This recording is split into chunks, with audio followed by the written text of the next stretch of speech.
Good afternoon, Ape Nation. Guys, what's going on? It is Saturday, January 15th, 2022. And before we got sidetracked on Friday night, we started talking about what happened last week up on Capitol Hill as far as the appointees that Congress was going over from the Biden administration to the federal courthouse appellate judges. And we'd also talked about some of the things going on at the Fed and how they were affecting the market right now and retail investors. And I said we would get back to it and finish the conversation. So we're going to do that today. And we're going to start off with this clip. And I played it in the last video, but for those of you who haven't seen it yet, I'm going to replay it now. This might get a little more airtime today, this video. That video only got like 800 views. So we'll see. Hopefully Saturday's a better day. More people will be able to see it. But before we get this clip rolling, cue the speeder.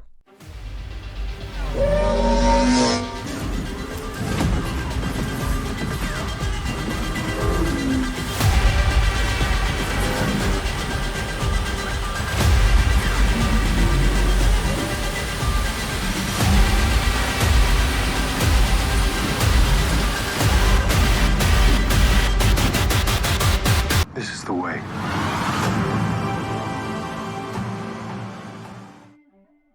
All right, guys, let's do this. The young lady in front of us, her name is Miss Jessica Clark, and she is a Biden administration appointee as a federal appellate judge in the Southern District of New York. And the gentleman who is asking her the questions is Senator Kennedy from Louisiana. Now, just to provide you with a little bit of context here, Congress always looks over the nominations for federal judges. It is a lifetime appointment, so they're called into hearings. And basically, they're allowed to be questioned to see what their opinions are on things, how much they know the federal law, especially when it comes, in this case, to the appellate side of the courts. And Senator Kennedy is going to ask this young lady a very simple question. And let's roll the film. Okay. All right. Well, you've been nominated for the Southern District, I think. Is that right? That is correct. So you'll see a lot of securities cases. Yes. Okay. Tell me what SEC Rule 10b-5 is. That's a rule that deals with fraud. I have not litigated a securities matter. If I were to confront one, I would thoroughly research Second Circuit and Supreme Court precedent, and I would apply the law to the facts. Ms. Clark, you've been nominated to the Southern District of New York. It's where most of our securities cases are litigated.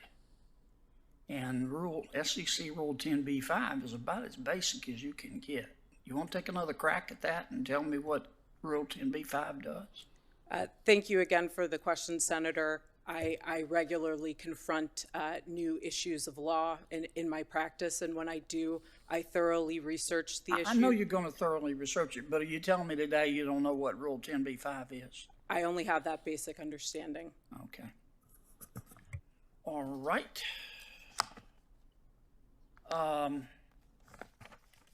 So before we break down that video clip, I just want to preface what I'm about to say by making it clear that I do not care how long or short your hair is, how light or dark your skin is. I don't care what your cultural background is, your political ideologies. I don't care who you like in football. All I want to know is, can you do the job that you have been tasked to perform? And do it well. Have a basic understanding of the law instead of just blindly appointing people based on other factors besides, are they qualified? Now, you may be asking, Massalorian, well, I don't understand. Why would this person be appointed if they weren't qualified for the job? That doesn't make any sense. So back in December of 2020, right after the administration had taken over and the election was certified, Biden poised to add diversity to federal courts. Next administration's ability to add diversity to the federal bench hinges largely on control of the Senate. Now, we know that the Democrats won the Senate back in Georgia in the runoff election. And the article starts, President-elect Joe Biden plans to prioritize more diversity for judges in the nation's federal courts a departure from President Trump's return to mostly white male appointees. So there's really no mincing of words when it comes to it. This is a prioritized hire based on diversity. And so we're not basing this off qualifications. And this is something that Biden ran on. He was all about this. And the only issue I really have with it, I have no problem with diversity or women of color having high positions and jobs. I just want to make sure that if you're going to appoint someone to a judgeship like that, which is for life, she will be in there until she retires, possibly up into her 80s or late 70s, that the person knows the law and is qualified to handle the cases she's about to see. Because as we well know as retail investors, insider trading, the SEC, Wall Street are some of the most corrupt systems we have on the planet. So the last thing you want to do is put someone who is incompetent in a position of authority like that. So it looks like Ms. Clark's going to be appointed. And so going forward, all we can do is wish her well and hope that maybe that was just a little bit of a mental lapse and she really knows what 10b-5 is. And she's going to do a fantastic job going forward, hearing cases in the Southern District, especially those that deal with the SEC and insider trading and all the rest of it. All right, let's move on. Now, I don't know for a fact what Senator Kennedy was drinking last week, but the man came with some classic lines. I saw this interview that took place between the new VP, who is going to take over for Clarita, who stepped down because of insider trading at the Fed. She was questioned by Senator Kennedy last week about the inflation crisis that's going on right now and all the liquidity that's been pumped into the market, devaluing the American dollar. And let's listen to this interaction because it's really interesting to see how she answers the question of getting inflation so wrong. Roll the film. So with respect to your predictions on inflation, how did you get it so wrong?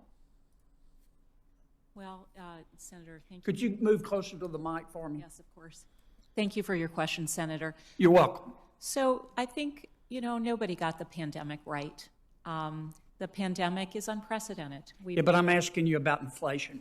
Yeah, so I think as forecasters, private forecasters, certainly the forecasters, the SEP, the whole committee, we thought that perhaps we would see a more rapid resolution of the pandemic and the supply-demand mismatches, So in particular in cars. Excuse me for interrupting, energy. but I don't have much time. Do you think, are you saying that inflation was caused by the pandemic? So we certainly have seen the perpetuation, for instance, of the Delta variant leading to Yes, ma'am, but are you saying that the inflation is caused by the pandemic? I certainly think the supply-demand imbalances that have been the biggest contributors to the very high inflation we've seen are directly attributable to supply chain issues, distortions in demand. Well, but here's what troubles me about that. I'll agree that inflation is spreading, but I don't see people going around coughing inflation on each other. I think, and I understand supply chains matter, but so does the demand side, and so does too much money chasing too few goods. And I don't think, and I don't think any fair-minded person thinks that inflation is solely the result of the pandemic. Let me move on. And also, so Brainard's answer to the question of how they got it so wrong was that the pandemic has caused supply chain issues and therefore inflation has skyrocketed. Now, I beg to differ with her on that sentiment. And those of you who have been with me a long time know I've made a couple of videos on the Fed in the past. And I've pointed out this article before, so if this is your first time watching my channel, this article came from CNBC back in October 23rd of 2019.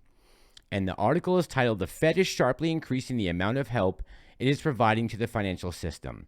And the key word I take away from this article is help. Why, at the end of 2019, when we had all-time low unemployment, Jobs reports were coming in great. Inflation was low. Why is it the banks were failing back at the end of October? Why? The economy was booming. Why were the banks failing? Why was it necessary for the Fed to start sharply increasing the amount of help that it's providing? This is when the party got kicked off. Before the pandemic. So this is 5 months before we had the 2 weeks to stem the curve. It says here, the Federal Reserve is ramping up the amount of temporary liquidity injections it is providing for overnight lending markets. Starting Thursday, the repo operation offerings will escalate to $120 billion. So as much as people want to sit there and tell you that the pandemic and supply chain issues, all these things have been what's caused inflation to skyrocket right now, hitting us specifically, retail, in our wallets for the extra money that we have to shell out for the same goods that cost us 30 to 50% less just 2 years ago, to now all of a sudden the market's confused, doesn't know which way to go. All small caps are taking a big hit, and even the blue chips have seen a pullback in the last couple of weeks, because now we have even more news that 4 interest rate rises in 2022 now appear likely. So they kept kicking that can down the road, just like the hedge funds, and said, no, we're going to let the faucet run for a while. And it caught up to them pretty fast. And now we find ourselves in the position that we're in based on the judgment calls of a few people up in high positions, which is, again, why the point I'm trying to make here is that politics, Congress, government, all of this comes into play when we're talking about who is profiting from these decisions. And you don't have to go far to find out, because as we can see, U.S. billionaires got 62% richer during the pandemic. They're now up $1.8 trillion, which is the same amount that the CARES Act was for, basically to cover the entire country for having the shutdowns. So imagine that. The same amount of money it took for Congress to pass to help the American people, which was peanuts, is the same amount that the richest people in the country have made in the same time period. All right, guys, I'm going to leave it there. I do want to continue this conversation. I have some other things that I've been looking at and some numbers I've been pulling up that I think you might find interesting, especially this trickle-down economy, quantitative easing, all these ideas that they came up with before we got ourselves into this situation. And I want to see what the predictions were and how we lined up with that. So next time I join you, I will be coming to you with that information. I hope you guys enjoyed the video. If you did, if you don't mind hitting the like button for me, that would be fantastic. Guys, thanks for all the comments, the views, the subscriptions. Welcome if you're a new subscriber. I appreciate, guys, everything that you do to help this channel along and the community. And we're only, 24 hours from the market opening. We will see AMC have a good week this week, but I'll be back with you in the next couple days. This is Ape Nation. I'm the Massalorian, and I'm out.